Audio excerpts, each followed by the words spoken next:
Good. All right. I'm out here at my buddy J Villain One's. Got the ARAK out. Got it finished. Going to test fire it. I shot a mag through it already. It seemed to shoot good. I did have two failure to ejects. Other than that, we'll see how it goes. So I'm using Independence 5.56. I didn't have any 223. I think actually Villain brought out some. Did you bring out 223? You're going to shoot through it, and I'll video him shooting it too, and see how it shoots with the 223 though. But we'll see how it goes.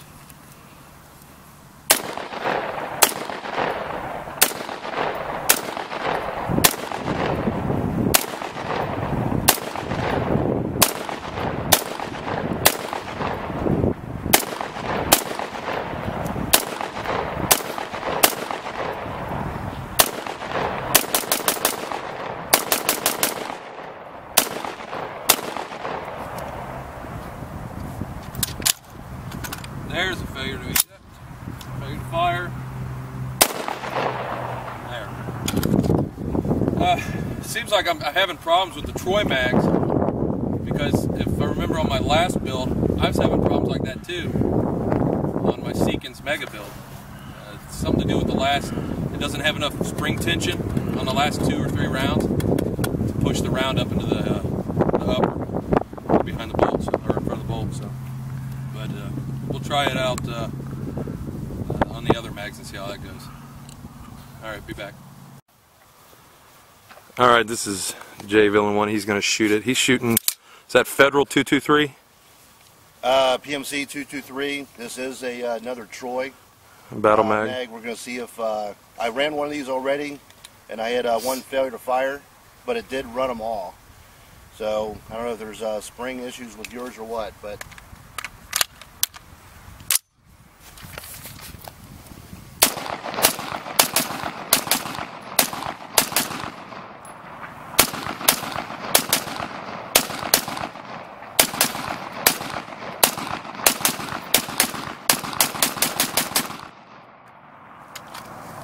all fed. threw them all. So it might just be my mag. Might be having a weak spring issue or something. Other than that, that shot good. I'll run another mag through the through it with the 5.56 and see how that goes. We'll trade one of them out. Use mine. See if it goes through. Okay, that'll work. All right, now we've got another one of my mags shooting 5.56. We'll run this mag, see if we have any failure to ejects, failure to fires, and then we'll run another one of my mags with Remy 223. We'll see how those fire. So here we go.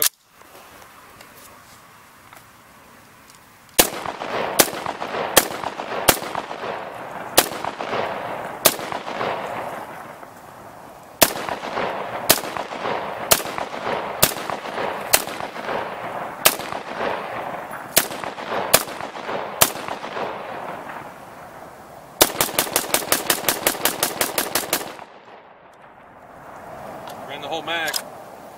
No problems there. We got PMC 223 and one of HK's mags. Just checking this out to see if it runs.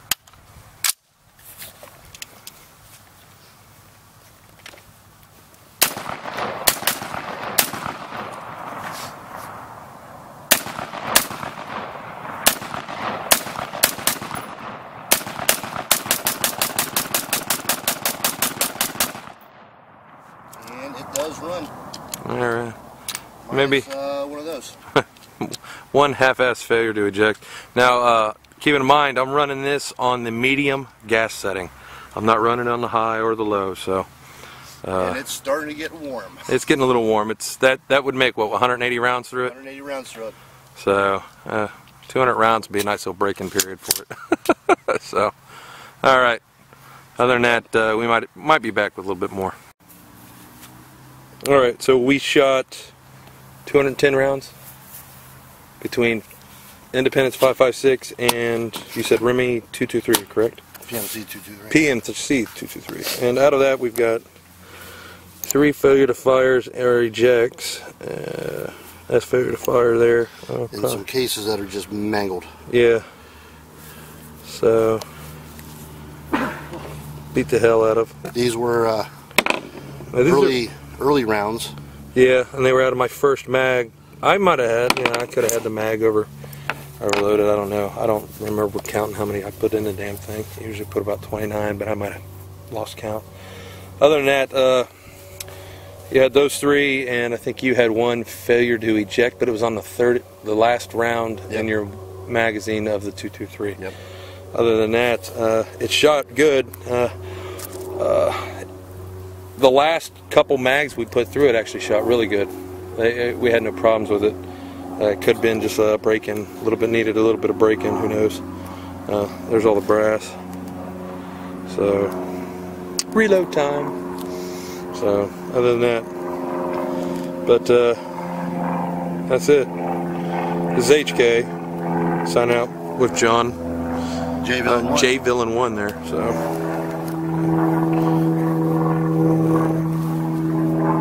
adios.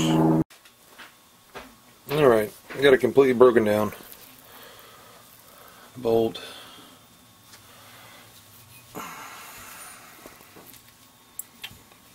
Head. Spring, barrel. Like I said, these are captured. Remember when I said that these are all captured, so you're not going to lose them, which is nice. The rest of the upper, I did not take out the charging handle. I don't need to. One thing I did notice was that if you look right here, get this thing to focus on my fingers. Focus. That my bolt release had some markings done to it. Okay, so right there. Where it scraped it up a little bit. Let's see if I can get it a little focus more. So, focusing on everything else but what it needs to focus on. There we go. Still not even focusing on that. There we go. So it marred that up a little bit. I don't know if that's from around or what, but I'm going to get to cleaning these things, and we'll see what where we go from there. I'm going to check out the barrel real good, because it's probably dirty. It's had 210 rounds put through it. Clean it out real good, and I'll come back and I'm going to put all this stuff together, so we'll see how it goes. Alright, see ya. Okay, so after cleaning, there's a couple things I'm not real happy about.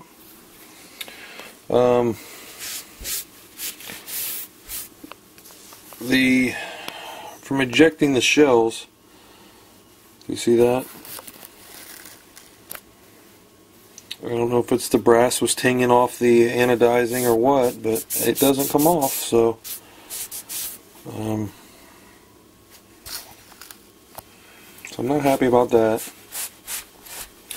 It cleans and you're able to take it apart real good. Everything, that's all pretty easy to do. Let's see if I can get it better. There we go. But not too happy about that.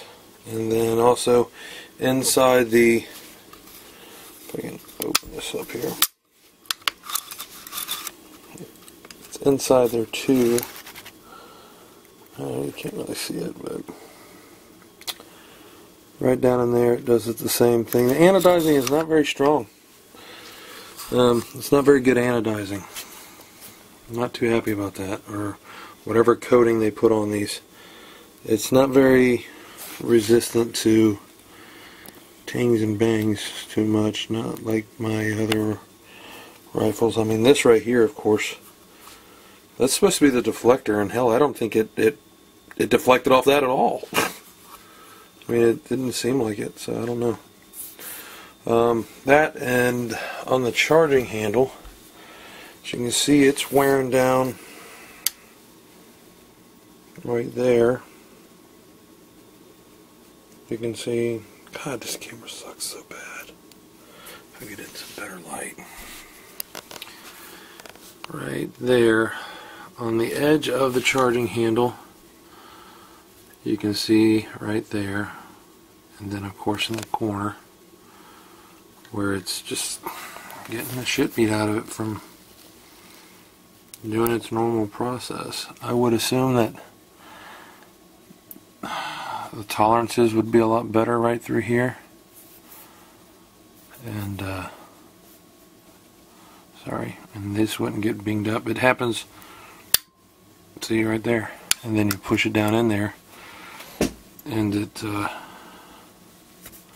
that's where it does it. Focus, you piece of shit. There we go. Just from pushing it forward, you're just gnawing the hell out of that thing. Which that's annoying to me. I mean, I would expect for the price of this, $1,300, that you wouldn't have that kind of a problem. So that's another thing I'm really disappointed about. I mean, look at that.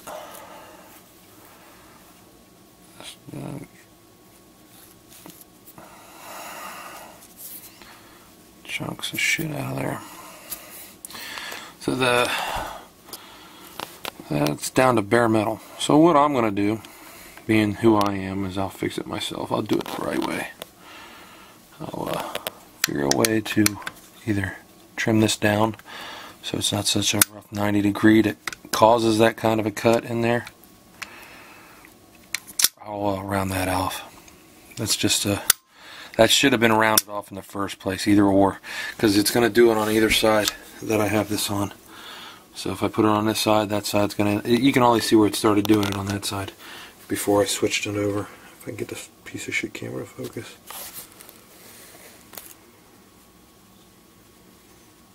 Worst damn camera ever when it comes to this. There we go. You can only see where it started doing it on this side, right in that area. So I'll have to figure out what I'm going to do with that. Like I said, I'll probably end up taking this off and rounding that corner off. That should have been how it's done in the first place, and that way I wouldn't have to worry about fixing that. So, you know, to fix a lot of these paint flaws, I might just Cerakote this damn thing, burnt bronze or something, because I'm not happy the way that is. I'll leave maybe the rails black, but the rest of it and that black, but you know, take this stuff off and Cerakote it burnt bronze. So other than that, it cleans up real nice. It's easy to break down, it really is. I was surprised how easy it was to break down and get the barrel off. So I put bands here, O-rings or bands or whatever, to help with the wobble between the lower and the upper. So, and now like I said, I showed where over here I had some marring, and I don't know if that was from the round or a bolt, and this thing's a piece of shit, won't focus. It's focusing on everything else but what I need it to focus on. God, this camera, I hate this thing. Focus on my finger. Right there. There we go. So, I mean, it's not really a mar, more like just it didn't hurt the metal much, but other than that,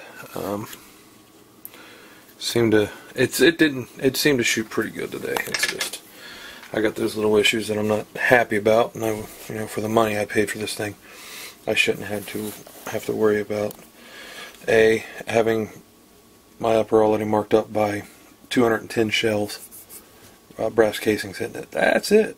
I mean, come on now. Really? So, alrighty. Other than that, like I said, I mean, the thing shot good. I had 3 failure to fires, and 1 failure to eject. Failure to fires were on 5.56 Liberty, 5.56, and the failure to eject was on a PMC 223. Other than that, I mean, they shot fine. I checked the casings, and it looked like it might have been light primer strikes. I did not oil this thing or do anything. It came straight out of the box onto the lower, and then the next chance I got, I was out here trying to shoot it. So it could be that it needed some lubrication, and I did put some lubrication on it. And it seems to be cycling really good. As you can see, the bolt's pretty wet right now. But I did get a lot of lubrication up there, and I probably won't have to lube it for another long time. So, I mean, considering how this is supposed to be. So, other than that, not much else to talk about. We'll put it back together, and then the next plan is to get an optic and a weapons light for it, and that's about it. So, if you like the video, go ahead and give it that thumbs up, comment, subscribe, and I'll see you later.